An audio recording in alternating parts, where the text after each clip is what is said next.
Hello viewers, আসসালামু আলাইকুম। Infinite লুপের পক্ষ থেকে ডাটা স্ট্রাকচার অ্যান্ড অ্যালগরিদমের পঞ্চম লেকচারে আমি মোহাম্মদ আশিকুল ইসলাম আপনাদের সাথে আছি। আজকে আমরা একটি মজার এক্সাম্পলের মাধ্যমে আমাদের লেকচারটি শুরু করতে যাচ্ছি।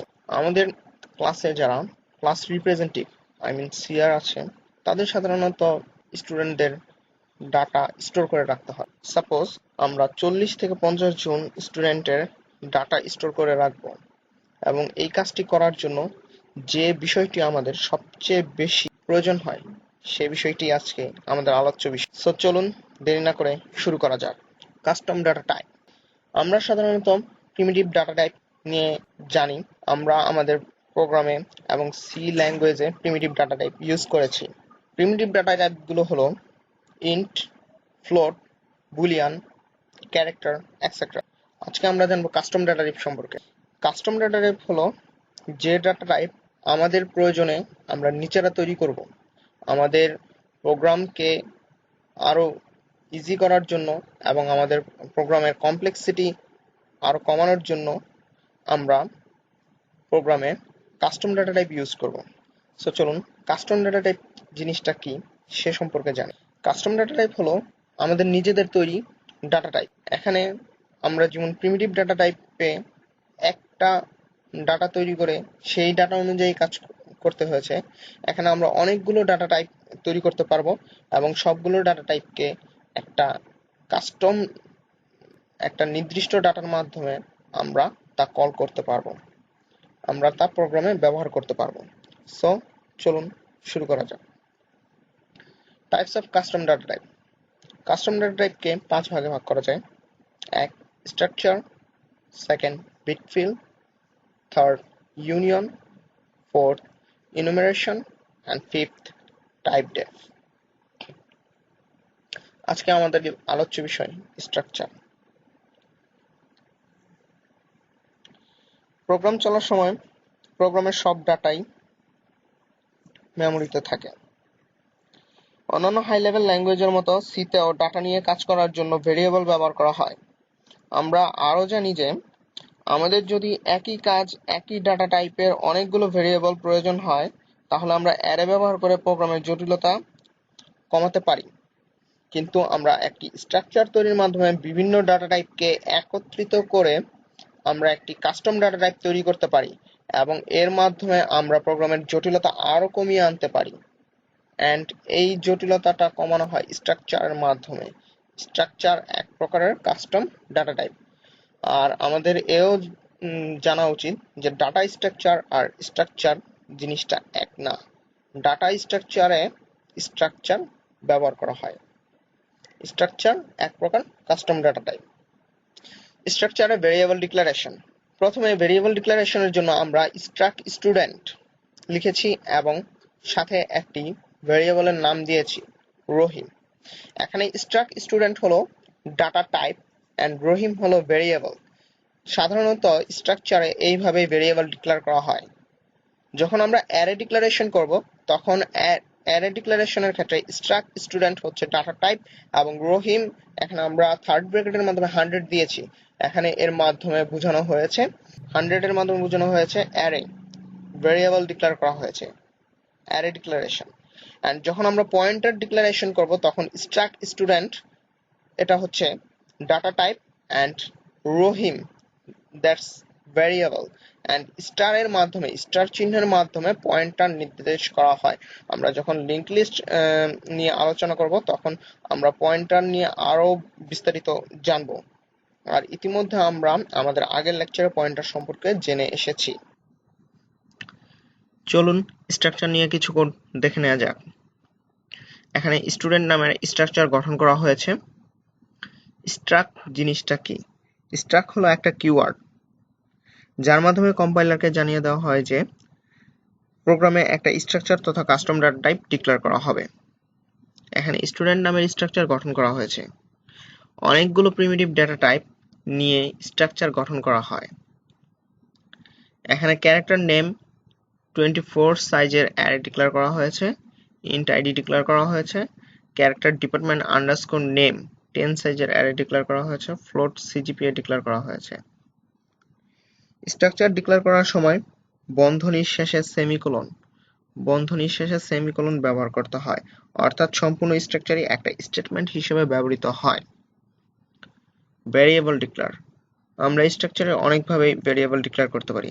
আমরা সেমিকোলনের পূর্বে ভ্যারিয়েবলের নাম লিখে ভ্যারিয়েবল ডিক্লেয়ার করতে পারি। আমরা ইচ্ছা করলে কমা ব্যবহার করে মাল্টিপল ভ্যারিয়েবল ডিক্লেয়ার করতে পারি। এছাড়াও ভ্যারিয়েবল ডিক্লেয়ারের আরেকটি পদ্ধতি রয়েছে, সেটি হলো স্ট্রাক্ট স্টুডেন্ট রহিম, এভাবেও ভ্যারিয়েবল ডিক্লেয়ার করা যায়। এখন আমরা জানবো এই স্ট্রাকচারের মেমরি রিপ্রেজেন্টেশন, অর্থাৎ এরা মেমরিতে কত বাইট জায়গা দখল করে আছে বা কত বাইট জায়গা দখল করবে। ক্যারেক্টার নেম, আমরা জানি ক্যারেক্টার 1 বাইট জায়গা দখল করে। এখানে 24 সাইজের অ্যারে ডিক্লেয়ার করা হয়েছে, সো ক্যারেক্টার জায়গা দখল করবে 24 প্লাস ইন্ট, আমরা জানি ইন্ট 2 বাইট জায়গা নেয়, সো 2। আমরা জানি ক্যারেক্টার 1 বাইট জায়গা নেয়, সো 10। আমরা জানি ফ্লোট 4 বাইট জায়গা দখল করে, so 4. So total result is 40, and this is the memory representation of structure. মেমোরিতে সাধারণত এই স্ট্রাকচারটি 40 বাইট জায়গা দখল করবে। চলুন স্ট্রাকচার নিয়ে আরেকটি কোড দেখে নেওয়া যাক।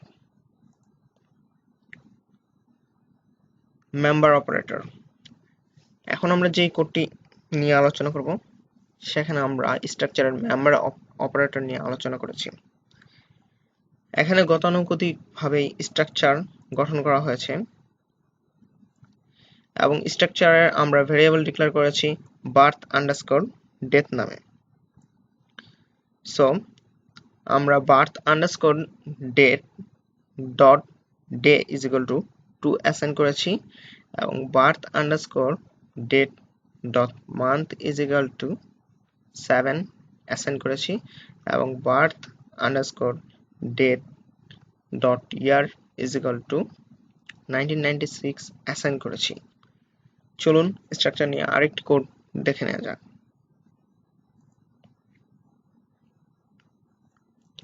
ফাংশনের প্যারামিটার হিসেবে স্ট্রাকচার,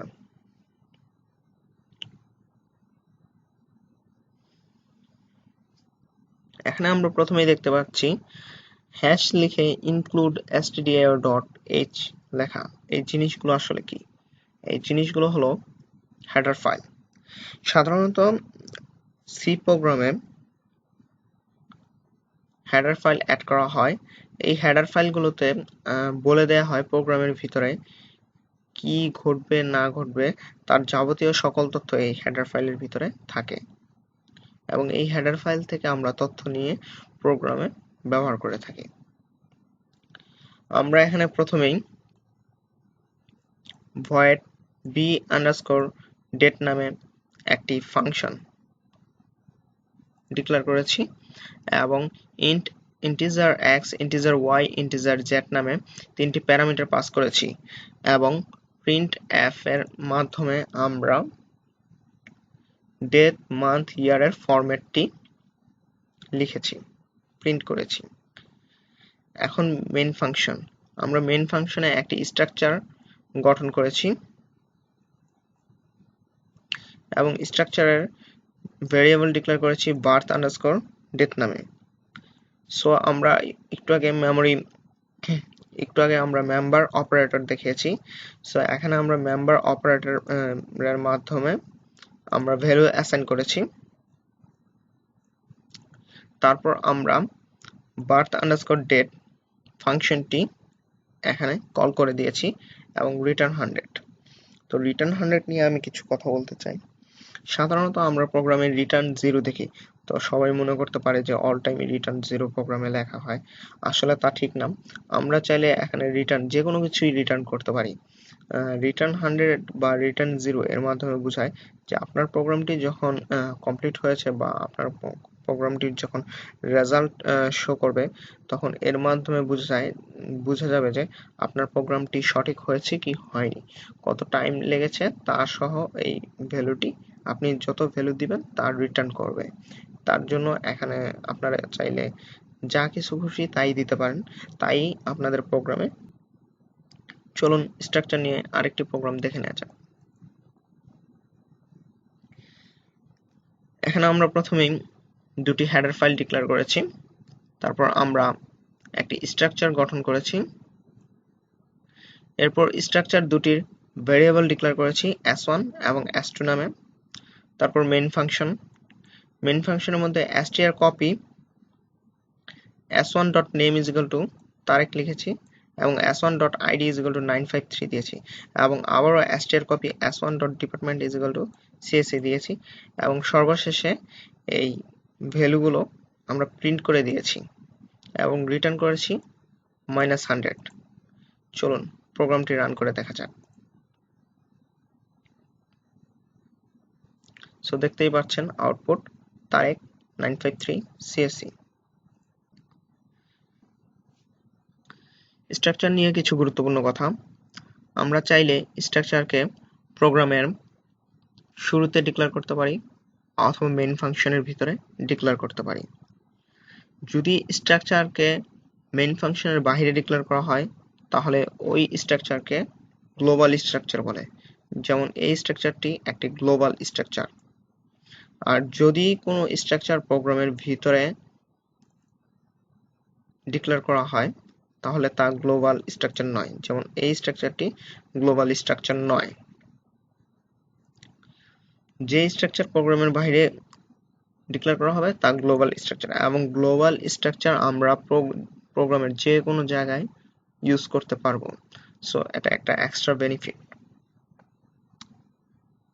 চলুন আরেকটি প্রোগ্রাম দেখে নেওয়া যাক। এই প্রোগ্রামে আমরা প্রথমে দুটি হেডার ফাইল ডিক্লেয়ার করেছি, তারপর একটি স্ট্রাকচার গঠন করেছি, তারপর আমরা ভয়েড ফাংশন নামে একটি ফাংশন ক্রিয়েট করেছি এবং ফাংশনে স্ট্রাক স্টুডেন্ট রেকর্ড নামে প্যারামিটার পাস করেছি এবং পয়েন্টারের মাধ্যমে প্যারামিটারটি আমরা পাস করেছি, এবং প্রিন্টএফে আমরা আইডি, নেম, সিজিপিএ প্রিন্ট করেছি এবং তা আমরা পয়েন্টারের মাধ্যমে লিংক করে দিয়েছি, অ্যাড্রেস লিংক করে দিয়েছি। তারপর আমরা মেইন ফাংশন কল করেছি। মেইন ফাংশনের ভিতরে আমরা struck student P R record variable দুটো ডিক্লেয়ার করেছি এবং P is equal two &record assign করেছি এবং record dot ID is equal two 123 assign করেছি এবং str copy record dot name Raju দিয়েছি এবং record dot cgpa is equal two 3.44 দিয়েছি, এবং সর্বশেষে আমরা ফাংশনটিকে কল করে দিয়েছি এবং রিটার্ন 0 দিয়েছি। এখন আমরা আউটপুট দেখতে পারি। আমরা প্রোগ্রামটি রান করব। Yes, this is our output.